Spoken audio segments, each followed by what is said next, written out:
ہمارے قادریہ سلسلے کے ایک شیخ گزرے امیر سید عبدالواحد بلگرامی رحمت اللہ علیہ، بہت بڑے درویش تھے، اعلیٰ حضرت کا پیر خانہ موریرہ شریف اور میرارہ والے بلگرام کے مرید ہیں۔ بلگرام سید میر عبدالواحد بلگرامی کے پاس ایک نوجوان آیا تو اس نے آ کر کے عرض کی کہ حضور میں جوان ہوں، تو جب سے سنا نا مر جانا ہے، قبر میں جانا ہے، جنازہ دیکھا ہے، قبر میں بندے کو اترتے دے، مجھے موت سے بڑا ڈر لگتا ہے، کوئی وظیفہ بتائیں یا مجھے کوئی نصیحت کریں۔ تو میر عبدالواحد بلگرامی رحمت اللہ علیہ فرمانے لگے بیٹے تیری جیب کس طرح کی ہے، پیسے کس طرح کے؟ کہنے لگا حضور بڑا کرم ہے اللہ کا، مالدار ہوں، خوشحال ہوں۔ آپ نے فرمایا ایک پروگرام، یہ نہیں اس کو نفسیاتی طور پہ مطمئن نہیں کیا، نہ آپ نے اسے کوئی وظیفہ بتایا، نہ ذہنی طور پر اسے کوئی لیکچر دیا، کہ فرمایا تیری مالی پوزیشن کس طرح کی ہے؟ کہنے لگا حضور میں الحمدللہ مالدار ہوں، اللہ نے مجھے نوازا ہوا ہے۔ آپ فرمانے لگے اس طرح کر، روزانہ کی بنیاد پہ صدقہ دینا شروع کر، اور فرض نماز کے ساتھ ساتھ روزانہ کی بنیاد پر چند نفل پڑھنے شروع کر،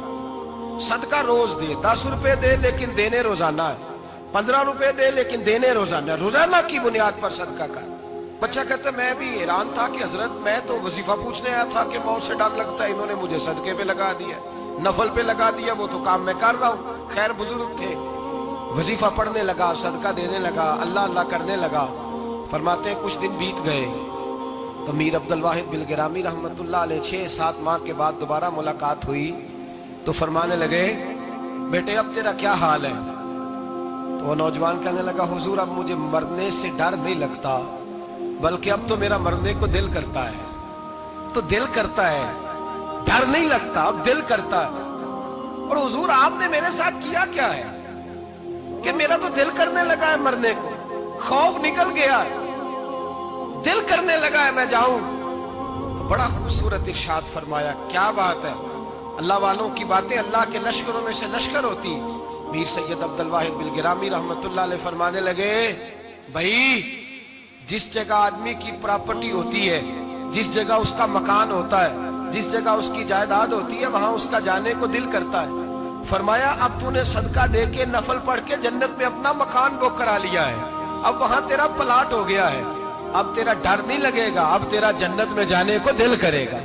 اب تیرا وہاں جانے کو جی چاہے گا جہاں آدمی کی زمین نہیں ہوتی، جگہ نہیں ہوتی، سر چھپانے کو مکان نہیں ہوتی۔ بھائی نبی کریم صلی اللہ علیہ وسلم کی بارگاہ میں حضرت عمر آئے، بخاری مسلم میں موجود، کہتے ہیں حضور اٹھے چارپائی سے تو نبی پاک کے کمر مبارک پر موٹے موٹے بان کے نشان تھے۔ عرض کی یا رسول اللہ صلی اللہ علیہ وسلم کیسر و کسرا تو اتنی موج میں ہے، یا رسول اللہ وہ تو اتنی موج کر رہے ہیں اور آپ اس تکلیف میں؟ تو محبوب نے فرمایا عمر کیا تم یہ پسند نہیں کرتے کہ وہ دنیا میں موج کر لیں اور اللہ آخرت کی ساری عزتیں ہمیں ہی عطا فرما دے؟ فرمایا میں تمہاری دنیا سے کچھ لینے نہیں آیا، میں تو بطور مسافر یہاں وقت گزار کے پیغام الہی دینے آیا۔ تو میرے بھائی جب توحید باری تعالیٰ پر توجہ ہوتی ہے پھر دنیا کی لذتوں پہ دل نہیں لگتا، پھر انسان ساری محنت آخرت کے لیے کرتا ہے، پھر اس کا خیال آخرت کی طرف رہتا ہے۔ اور میرے اعلیٰ حضرت فاضل و محدث بریلوی رحمت اللہ تعالیٰ علیہ فرماتے ہیں جب تیری توجہ توحید باری تعالیٰ کی طرف ہوتی ہے نا پھر تو اپنے آپ کو سنبھال کے نہیں رکھتا، پھر تو تیرا دل کرتا ہے میں جیوں بھی تو اللہ کے لیے، مروں بھی تو، بول کے بتائیے، جیوں بھی تو اور مروں بھی تو، میری زندگی کا مقصد تیرے دین کی سرفرازی، میں اسی لیے مسلمان، میں اسی لیے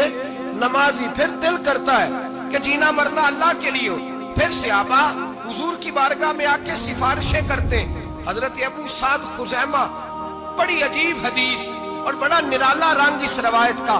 حضرت ابو سعد خزیمہ رضی اللہ تعالیٰ عنہ، ان کے بیٹے، ان کا نام سعد تھا، بیٹے بدر میں شہید ہو گئے۔ حضور نے احد کے لیے اعلان کیا تو حضرت خزیمہ آئے نبی پاک کی بارگاہ میں اور آ کے کھڑے ہوئے تو عرض کرنے لگے محبوبہ میں دعا کرانے آیا ہوں۔ صحابہ کہتے ہیں لب و لہجے میں اتنا حسن تھا، گفتگو میں اتنی مٹھاس تھی، اس کی بولی کے اندر اتنا پیار تھا کہ ہمارے دل مائل ہو گئے کہ یہ کیا کہنے آئے۔ حضرت خزیمہ عرض کرنے لگے یا رسول اللہ صلی اللہ علیہ وسلم میرا صاحبزادہ، میرے بیٹے محمد سعد وہ بدر میں شہید ہو گئے تھے، یا رسول اللہ میں شہادت سے رہ گیا تھا، حضور